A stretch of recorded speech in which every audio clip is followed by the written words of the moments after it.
Hey, what is up, ladies and dudes? It's Kyle, and today is going to be a little bit of a different kind of video. Today is not going to be a gameplay kind of video or even a drawing kind of video.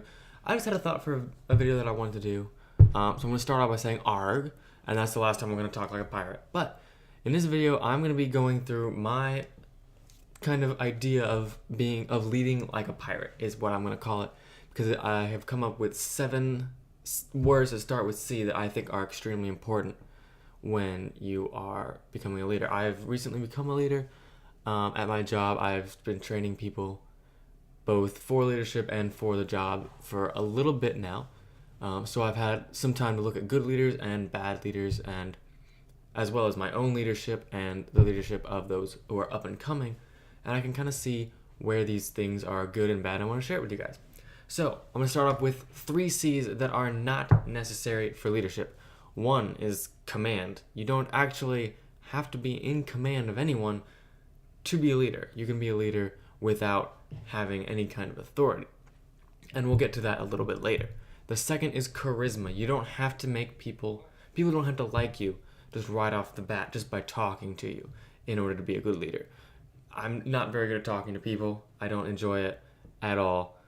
Hence why I'm making YouTube videos in my room on, I guess it's a Monday night. It's a Monday night, so it's not as bad as if I was doing it on a Friday night, but I spend my Friday nights streaming with you guys. This was what I spent my last Friday night doing. So I don't talk to people very much, so you don't have to have a lot of charisma.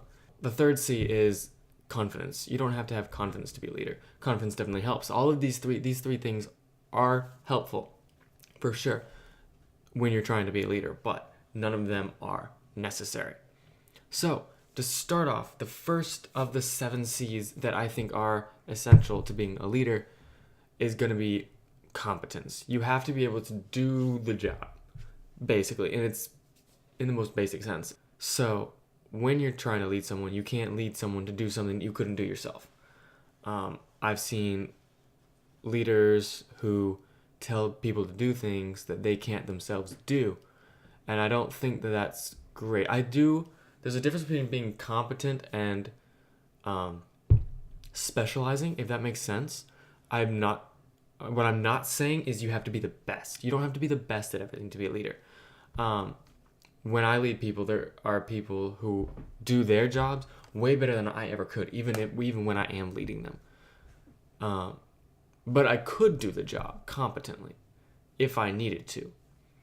The second C is clairvoyant. Now, I picked this word very specifically, 1, because it starts with C, and because I really, really like this word. It's a fun word. Clairvoyant means knowing and being able to perceive things.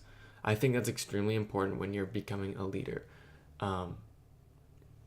In order to lead, you have to see the situation. You have to see where you're good. You have to see where your followers, the people you're leading, are good, so that you can put them in places that they need to be, put them in situations, set them up, and prepare them for what's coming. Now, my third C is going to be conjure. You not only have to be able to see the end goal, but you have to be able to conjure an image of the end goal and show it to your team, show it to the people you're leading. Because it's hard, you can lead someone without letting them know where they're going. It's going to be a lot harder. They have to trust you far more than if you can show them, if you can conjure an image and cast your vision to them so that they know what they're working towards. My 4th C is going to be coach. You should always be coaching your team. There's always something that can be improved, always something to learn. I think that it's very important whenever you can to work with your team and to improve them in any way, no matter what the costs are. If you can improve them either at their job or as a person in general, both on and off the clock, I think that's going to be a worthy use of your time, even if it does take hours of your time and hundreds of dollars when you're paying these people. It's always a good thing to teach. The number 5 C really could have been anywhere. It could have been, these aren't in any particular order except like the first and the last one, I think. But compute. You have to be able to think through decisions. And while I said confidence was not necessary, confidence is something that can be used to make decisions very quickly and kind of off the bat, instinctually. I think that computing through your decisions can be more important, especially when other people are relying on you and you have to lead them and they have to follow you. They have to know that you're going to think through your decisions and not make, dumb decisions that end up bringing the whole team down. 7 is companionship. Now, this one's a little bit different because I don't think you have to be friends with the people you're leading in order to lead them effectively. But I think that great leaders are friends with their followers in whatever capacity they can be. There are some jobs that you can't be friends with everybody, and there are some that you can be. But when I say companionship, I don't mean just friends. I mean working with someone to not only be with them, but also to bring them with you. When you go up, bring your followers up as well. Don't just accept a promotion or that kind of thing. And sometimes you do, but you don't just work with them and lead them while you're working. You lead them when you're working and when you're not working.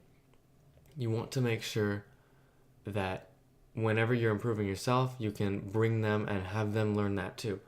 Whenever you can help them in any way, whether it's on or off the clock, you want to be there for them, because people are going to work.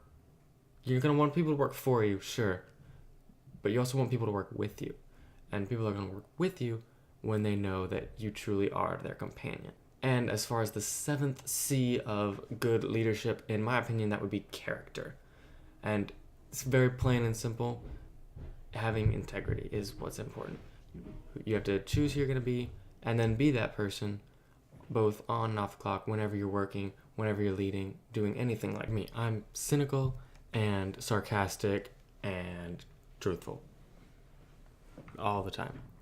Does not change. Whether I'm at home, whether I'm at work, I'm always going to be sarcastic. You can ask anybody. That's what's probably the most important thing when you're leading people, is that they know that you're not going to compromise on your beliefs and on how you work, your work ethic, and your standards. All right, there you go, ladies and gentlemen. That was a very short kind of test. I've never talked to a camera like this before, so it was fun, I think. It's a very short video, very, very short, but I think it's an okay one to make, just because I do have, at this point, a half decent amount of experience leading and watching other leaders from a standpoint of learning how to lead, because I have been doing that for a solid 8 or 9 months now, that I've just been watching how people lead for the reason of learning how to lead myself. I think it's something that everyone should do at some point. I think everyone should have to lead. Not should have to, but should be given the opportunity to lead, because I think it does grow you a lot when you have to lead, even if you don't lead in a large capacity or do anything really, really important. I think it really does give you the confidence and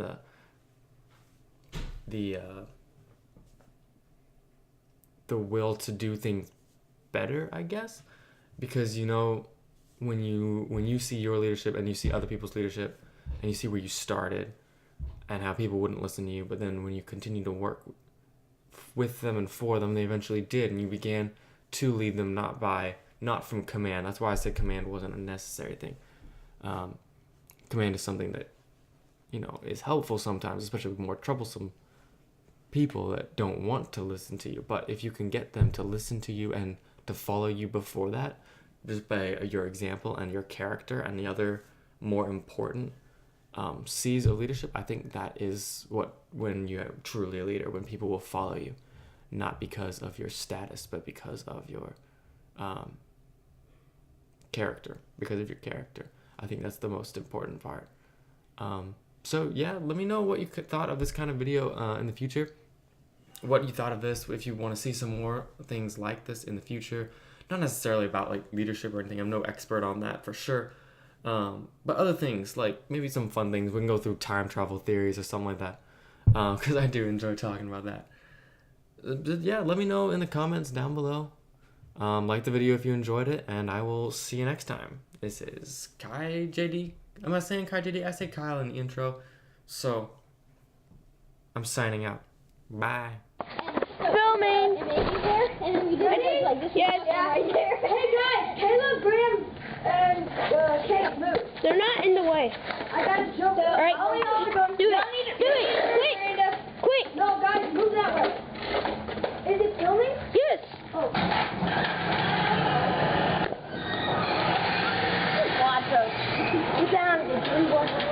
Are you sure they're in the right spot?